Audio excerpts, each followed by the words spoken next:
nebudeme robiť lietadlo, ale najprv si nakreslíme kocku a dom jedným ťahom. Takže kocka je takto. Najprv si nakreslíte klasický štvorec. Potom pridáte čiary na vrchol aj na spodok. Pospájate a máte kocku. Teraz nasleduje dom jedným ťahom.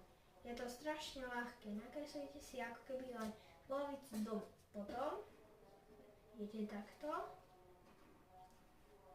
a máte dom jedným ťahom. Nakoniec lietadlo.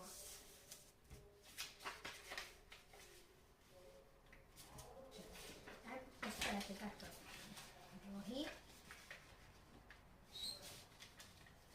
Potom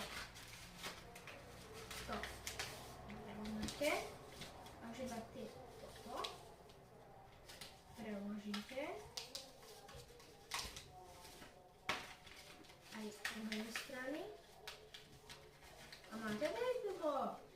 Nelet tisíce boli ako, ale aspoň niečo. Tak. A toto je všetko.